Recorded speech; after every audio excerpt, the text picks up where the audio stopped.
ప్రజాప్రభుత్వం పేరుకేమో మరి మేము చాలా ప్రజాస్వామికంగా ఉన్నాము అని చెప్పి తెల్లారి లేస్తే పాడిందే పాటరా అన్నట్టు ప్రతిరోజు అరిగిపోయిన గ్రామ్ఫోన్ రికార్డులాగా ముఖ్యమంత్రి నుంచి మొదలు పెడితే మరి మంత్రుల దాకా అందరూ ఒకటే మాట ప్రజాపాలన ఇందిరమ్మ ప్రభుత్వం అని చెప్తారు. కానీ నిన్న గవర్నర్ గారు ఉభయ సభల్ని ఉద్దేశించి చేసిన ప్రసంగం మీద, అందులోని డొల్లతనం మీద, అందులో చెప్పిన పసలేని విషయాల మీద, అందులో చెప్పిన పచ్చి అబద్ధాల మీద ఈరోజు మా పార్టీ తరపున శాసనసభలో గౌరవనీయులు మాజీ మంత్రివర్యులు సూర్యాపేట శాసనసభ్యులు పెద్దలు జగదీశ్వర్ రెడ్డి గారు మాట్లాడడం మొదలుపెట్టి కేవలం 10 నిమిషాలు కూడా కాకముందే 6 నిమిషాల లోపలనే ఈరోజు ఉద్దేశపూర్వకంగా అటు మంత్రులు ఇటు కాంగ్రెస్ పార్టీకి సంబంధించిన శాసనసభ్యులు రన్నింగ్ కామెంటరీ చేస్తూ ఆయన ప్రసంగానికి అంతరాయం కలిగిస్తూ ఇష్టం వచ్చిన కామెంట్స్ చేస్తూ ఉంటే జగదీశ్వర్ రెడ్డి గారు ఏమాత్రం సంయమనం కోల్పోకుండా చాలా చక్కగా రాష్ట్రంలో ఎండిపోతున్న పంటలు, రాష్ట్రంలో అధోగతి పాలైన వ్యవసాయం, రైతుల కష్టాలు, జరగని రుణమాఫీ, పడని రైతు బంధు ఇవన్నీ ఎండగడుతూ తన పద్ధతుల్లో చాలా స్పష్టంగా ప్రభుత్వానికి ఇవాళ ఒక హెచ్చరికలాగా రాష్ట్ర ప్రజల తరపున చేస్తుంటే అమలు కాని 6 గ్యారంటీలు, ఇచ్చిన 420 హామీల వాగ్దాన భంగం, వీటన్నిటి మీద విమర్శలతో ఇవాళ దాడి చేస్తుంటే తట్టుకోలేని ప్రభుత్వం ఈరోజు నీతిబాహ్యంగా నిస్సిగ్గుగా ఇవాళ కేవలం అబద్ధాల మీద ఆధారపడే ఈరోజు మా గౌరవ సభ్యులు జగదీశ్వర్ రెడ్డి గారిని అనని మాటను అన్నట్టుగా చిత్రీకరించి ఇవాళ సస్పెండ్ చేసే ప్రయత్నం చేసింది. ఇవాళ 2 ముఖ్యమైన విషయాలు ఇక్కడ మేము చెప్పాల్సింది. జగదీశ్వర్ రెడ్డి గారు ఒక్కటంటే ఒక్క మాట కూడా, ఒక్క పదం కూడా అన్పార్లమెంటరీ మాట శాసనసభలో మాట్లాడలేదు. కేవలం అన్నది ఒకటే ఒక్క మాట. ఏమన్నారు ఆయన? స్పీకర్ గారు, మీరు మాకందరికీ తండ్రి లాంటి వారు, మీరు మా అందరి తరపున అక్కడ ఉన్నారు, మా అందరి హక్కులు మీరే కాపాడాలి అని ఆక్రోశం వ్యక్తం చేశారు. దాంతోపాటు ఎక్కడా కనీసం ఒక్క మాట కూడా స్పీకర్ గారిని అగౌరవంగా పొరపాటున కూడా పెద్దలు జగదీశ్వర్ రెడ్డి గారు అనలేదు. కానీ ఇవాళ అనని మాటను అన్నట్టుగా ఇవాళ జరగని తప్పునేదో తరిగినట్టుగా చిత్రీకరించి ఇవాళ మా గౌరవ సభ్యులు జగదీశ్వర్ రెడ్డి గారిని ఏదైతే ఈ సమావేశాలు ముగిసేంత వరకు సస్పెండ్ చేస్తున్నామని చెప్పి ఏకపక్షంగా నియంతృత్వ పోకడలతో ఈ రాష్ట్ర ప్రభుత్వం 5 గంటలు సభను వాయిదా వేసి ఢిల్లీలో ఉండే రేవంత్ రెడ్డి గారి ఆదేశం మేరకు గొంతు నొక్కి మా కనీసం ఉరిశిక్ష వేసే ముందు కూడా ఆ ఉరిశిక్ష ఎవరికైతే విధిస్తారో వారికి తమ వాదన చెప్పుకునే అవకాశం ఇస్తారు.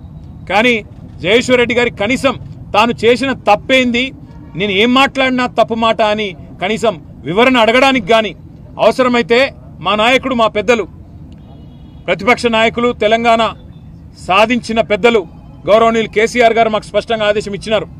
స్పీకర్ గారు పెద్దవారు, ఒకవేళ ఆయన బాధపడి ఉంటే ఏం పర్వాలేదు, మీరు విచారం వ్యక్తం చేయండి, తదనంతరం సభను సజావుగా జరిగేటట్టు సహకరించండి అని చెప్పి మాకు ఆదేశం ఇచ్చినారు. ఆ మాట మేమందరం కూడా, శాసనసభ్యులందరం కూడా పోయి స్పీకర్ గారికి, శాసనసభ వ్యవహారాల మంత్రి శ్రీధర్ బాబు గారికి కూడా స్పష్టంగా చెప్పొచ్చినాం. సార్, మాకు మైక్ ఇవ్వండి, మేము నిజంగానే ఏదైనా పొల్లు మాట మాట్లాడింటే అవసరమైతే టీవీ పెట్టి శాసనసభలో చూపెట్టండి సభ్యులందరికీ, అన్ని పార్టీల అభిప్రాయాలు తీసుకోండి. ఇట్లాంటి ప్రతిష్టంభన ఏర్పడ్డప్పుడు మూడ్ ఆఫ్ ద హౌస్ తీసుకుంటారు, అన్ని పార్టీల అభిప్రాయాలు తీసుకుంటారు. అవసరమైతే స్పీకర్ గారి ఛాంబర్లో ఒక సమావేశం పెట్టి ఈ ప్రతిష్టంభన తొలగించడానికి ప్రయత్నం చేస్తారు. ఒకవేళ ఏదైనా మాట దొర్లింది అని మీరు భావిస్తే మా సభ్యులు హుందాగా ముందుకొచ్చి విచారం వ్యక్తం చేయడానికి కూడా సిద్ధంగా ఉన్నాము. మా నాయకుడు చెప్పారు, మేము అనలేదు, తప్పు మాట అనలేదు, ఒక్క మాట కూడా పొల్లు మాట మాట్లాడలేదు.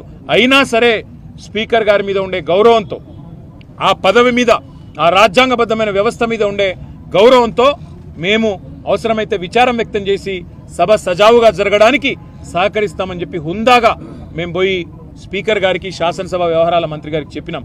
కానీ ఇవాళ చేయని తప్పుకు ఈరోజు మొత్తం సెషన్ అంతా కూడా సస్పెండ్ చేస్తున్నామని చెప్పి ఏకపక్షంగా అక్కడ మా పెద్దలు హరీష్ రావు గారు రిపీటెడ్గా అడుగుతానే ఉన్నారు, మా పార్టీ తరఫున మా వాదన చెప్పనివ్వండి, మేము చెప్పాలనుకున్నది వినండి అని చెప్తే కూడా వినిపించుకోకుండా కేవలం కాంగ్రెస్ పార్టీ శాసనసభ్యులు ఒక 4-5గురితో మాట్లాడించి, ఒక 3-4 మంత్రులతో మాట్లాడించి, ఇక అది మాత్రమే మూడ్ ఆఫ్ ద హౌస్ అన్నట్టు, వాళ్ళు చెప్పిందే వేదం అన్నట్టు, వాళ్ళు చెప్పిందే సత్యం అన్నట్టు ఇవాళ ఏకపక్షంగా బుల్డోజింగ్ ధోరణితో, నియంతృత్వ పోకడలతో ఈ రాష్ట్ర ప్రభుత్వం, శాసనసభ వ్యవహారాల మంత్రి శ్రీధర్ బాబు కానీ, ముఖ్యమంత్రి రేవంత్ రెడ్డి కానీ ఏకపక్షమైన నిర్ణయం తీసుకొని ఇవాళ మా సభ్యుడు గొంతు నొక్కడం జరిగింది.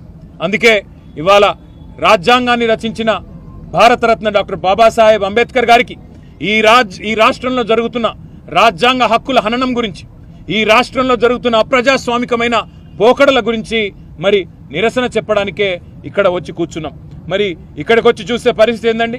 ఇక్కడికి వచ్చి చూస్తే ఆ మహానుభావుడు ప్రపంచంలోనే అతిపెద్దదైన 125 అడుగుల డాక్టర్ బాబాసాహెబ్ విగ్రహం ఏదైతే కేసీఆర్ గారి ప్రభుత్వం ఏర్పాటు చేసిందో, కనీసం ఆ విగ్రహానికి కూడా అక్కడ పోయి కూర్చునే దానికి అవకాశం లేకుండా ఇక్కడ గేట్లు మూతలు పెట్టి ఆ మహానుభావుని కూడా సంకెళ్లతో బంధించిన ఒక నీచమైన ప్రభుత్వం కాంగ్రెస్ ప్రభుత్వం అని చెప్పుకోక తప్పదు. పేరు గొప్ప ఊరు దిబ్బ అన్నట్టు, పేరుకేమో ప్రజాపాలన, చేసేవేమో అన్ని అప్రజాస్వామిక పనులు అన్నట్టుగా ఇవాళ ఏకపక్షంగా పెద్దలు జగదీశ్వర్ రెడ్డి గారి గొంతు నొక్కడం అంటే ఇది జగదీశ్వర్ రెడ్డి గొంతు నొక్కడం కాదు, ఆయన ఒక్కడికి జరిగిన అవమానం కాదు. ఈ రాష్ట్రంలోని రైతాంగం తరపున, ఈ రాష్ట్రంలోని ఆడబిడ్డల తరపున నెలకు 2,500 రూపాయలు కావాలని గొంతు విప్పినందుకు, రాష్ట్ర రైతాంగం తరపున రుణమాఫీ జరగలేదు అని చెప్పి ప్రశ్నించినందుకు, రాష్ట్ర రైతాంగం తరపున ఎండుతున్న పంటల విషయంలో మా పార్టీ తరపున ప్రభుత్వాన్ని నిలదీసినందుకు, రాష్ట్ర పేదవాళ్ల తరపున పెంచని పెన్షన్ల గురించి, అమలు కాని 6 గ్యారంటీల గురించి, 420 హామీల గురించి ప్రశ్నించినందుకు తట్టుకోలేక ఈరోజు ప్రభుత్వం ఒక కుయుక్తితో మా సభ్యుడిని సస్పెండ్ చేసింది. అందుకే నిరసనగా మేమందరం కూడా ఇక్కడ కూర్చున్నాం. ఇవాళ వాళ్ళు అనుకుంటా ఉన్నారు కేవలం ఒక గొంతు నొక్కినంత మాత్రాన, శాసనసభలో మా పార్టీ యొక్క సభ్యుడి యొక్క ప్రసంగానికి అంతరాయం కలిగించినంత మాత్రాన ఏదో సాధిస్తామని చెప్పి వాళ్ళు భ్రమపడతా ఉన్నారు. కానీ రాష్ట్రంలోని ప్రజలు అన్నీ గమనిస్తూ ఉన్నారు.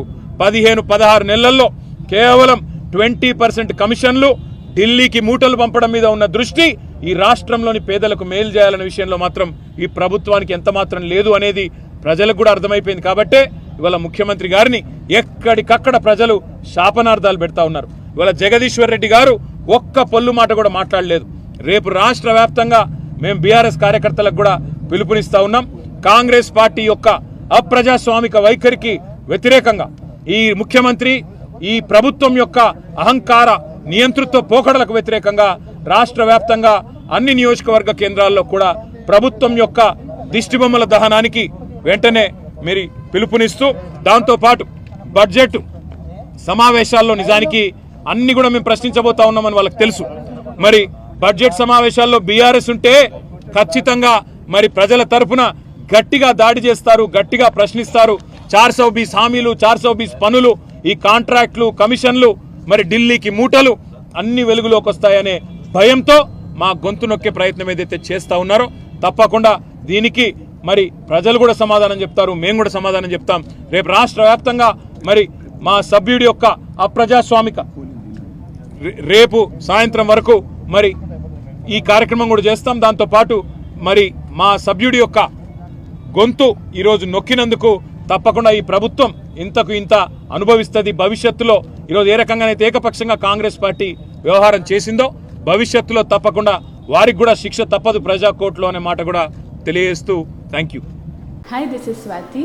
లైక్ చేయండి, షేర్ చేయండి, కమెంట్ చేయండి అండ్ సబ్స్క్రైబ్ చేయండి GRTV. Hi, this is Monica. Please like, share and subscribe GRTV.